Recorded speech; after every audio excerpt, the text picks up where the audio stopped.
نبی پاک صلی اللہ علیہ وسلم کی حدیث ہے مسلم میں طبرانی میں، حضور نے فرمایا آؤ میں تمہیں پچھلے زمانے کے ایک ایماندار نوخیز ولی اللہ کی بات سنو۔ پچھلے زمانے حضور نے فرمایا پچھلے زمانے میں ایک بادشاہ جادو کے زور پہ حکومت کرتا تھا۔ جب وہ ایک جادوگر اس نے رکھا ہوا تھا تو جادوگر اس کو جادو بتاتا، وہ جادو کے زور پر حکومت کرتا۔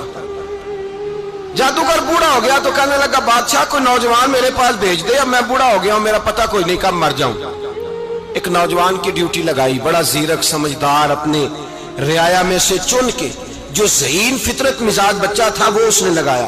اللہ کے محبوب علیہ الصلوۃ والسلام فرماتے ہیں بچہ جادو سیکھنے لگا، وقت گزرنے لگا۔ بچہ جب جادو سیکھنے جاتا تو رستے میں ایک راہب بھی تھا جو انجیل جانتا تھا، وہ اللہ اللہ سکھاتا، لوگوں کو حضرت عیسیٰ علیہ السلام کی تعلیمات سے آگاہ کرتا۔ اس نے دیکھا کہ یہاں بھی لوگ کٹھے ہیں تو وہ بچہ اس راہب کے پاس بھی اٹھنے بیٹھنے لگا۔ اب جب اس کے ساتھ اس کی گفتگو بڑھنے لگی تو اس کو باتوں میں لذت آنے لگی۔ اس نے راہب نے پوچھا کہ تو کون ہے اور کس طرح سے آیا ہے، کیا تیرا معاملہ ہے؟ اس نے کہا جی میں جادو سیکھنے جاتا ہوں، آپ کی باتیں مجھے بڑی اچھی لگتی ہیں۔ اس نے کہا دین سیکھ، جادو سیکھنے والے کافر ہو جاتے ہیں، قرآن و دین سیکھنے والوں کو اللہ کامل ایمان عطا فرماتا ہے۔ فرمایا یہ سیکھ۔ بچہ بیٹھنے لگا، اس کے پاس آنے لگا، باتیں دل میں گھر کرنے لگی۔ ایک وقت آیا کہ مسلمان ہو گیا، اور مسلمان کیسے ہوا؟ بچہ کہتا ہے میں تجربہ کر کے ہوا۔ اب میں تھوڑا سا وقت جادوگر کے پاس بھی جاتا اور باقی سارا وقت وہاں بیٹھتا۔ میں ایک دن جا رہا تھا تو رستے میں اژدہا تھا، بہت بڑا سانپ تھا، رستہ روک کے کھڑا تھا۔ یہ حضور نے بیان کی حدیث، نبی پاک صلی اللہ علیہ وسلم فرماتے ہیں بچہ کہتا ہے کہ رستے کے اندر سانپ ہے، رستے بند ہے، لوگ چھتوں درختوں پہ چڑھے، ہراش ہے۔ کہتے چھوٹا سا روڑا میں نے اٹھایا تو میں نے کہا اللہ اگر جادوگر سچا ہے تو اسے مار دے۔ چھوٹا سا روڑا میں نے پھینکا، اژدہا کوئی نہ مرا۔ پھر چھوٹا روڑا اٹھایا، میں نے کہا اللہ اگر وہ عالم سچا ہے تو اسے مار دے۔ اب جب میں نے روڑا مارا تو اژدہا مر گیا۔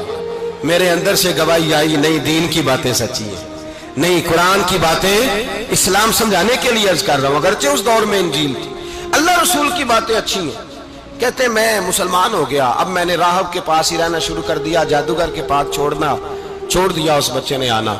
بادشاہ پوچھتا کہاں زیادہ وقت گزارتے ہو تو وہ بات گول کر دیتا، وقت تیزی سے بڑھنے لگا۔ اللہ نے اس نوجوان میں طاقت پیدا کر دی، اب وہ اس کے اندر نا اللہ نے توانائی روحانیت پیدا کر دی، ابھی جوان ہے، 14-15 سال عمر ہے۔ اللہ نے اب جو بیمار بھی آتا وہ دعا کرتا تو اللہ صحت عطا کر دیتا، جو بھی آتا۔ بادشاہ کا ایک درباری تھا، بادشاہ کو پنکھا جلتا تھا، وہ اندھا ہو گیا، کوئی ایسی تکلیف آئی کہ نابینا ہو گیا، بڑے علاج کرائے شفا نہیں ہوئی۔ کسی نے اس بچے کا پتہ بتایا کانوں میں، اس کے پاس گیا تو بچہ کہنے لگا شفا تو ہو جائے گی پر کلمہ پڑھنا پڑے گا، مسلمان ہونا پڑے گا، جس پیغمبر کا میں غلام ہوں تجھے بھی بننا پڑے گا، دین پہ عمل کرنا پڑے گا، اللہ شفا دیتا ہے۔ اس نے کہا تو مجھے کلمہ پڑھا، مجھے شفا دے، میں تیار ہوں۔ اس نے کہا شفا تو اللہ دیتا ہے۔ اس نے اللہ تبارک و تعالیٰ کا ذکر کر کے دعا مانگی، یہ مسلم شریف میں حدیث ہے، طبرانی میں موجود ہے۔ اللہ نے اسے شفا دی، اس نے کلمہ پڑھنا شروع کر دیا۔ یہاں ایک نقطہ لکھا ہے ہمارے علماء نے، کہتے ہیں جب اللہ ولایت عطا کرتا ہے نا تو یہ سفید بالوں والے کا حصہ نہیں ہوتی۔ اگر جوانی میں کوئی آدمی توبہ کر کے تصوف کے راستے پہ چلتا ہے تو سب سے زیادہ ولایت اللہ اسے عطا فرماتا ہے، سب سے زیادہ ولایت اس کے پاس ہوتی ہے۔ ابھی اس کے بال کالے ہیں، چڑھتی جوانی ہے، دعا کی تو اللہ نے، اور حدیث پاک میں موجود ہے کوڑے آتے تو شفا یاب ہو جاتے، اندھے آتے تو شفا یاب، برس والے آتے تو اللہ سے دے، جوان ہے۔ بادشاہ کے پاس وہ واپس گیا، وہ جو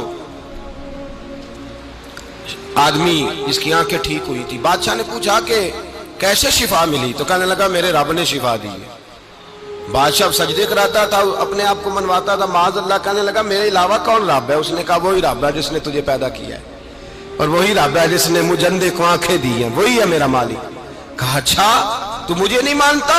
کہا نہیں میں اپنے رب کو مانتا ہوں۔ بادشاہ نے اسے سزا دی، ستایا، اس نے بچے کا پتہ بتایا، پھر بچے کو بلا کے ستایا تو اس راہب کا پتہ بتایا، راہب بھی قتل ہو گیا، نابینا بھی قتل ہو گیا۔ بادشاہ نے کہا سپاہیوں سے اس بچے کو لے جاؤ اور پہاڑ کی چوٹی پہ جا کے نیچے پھینکو تاکہ مر جائے۔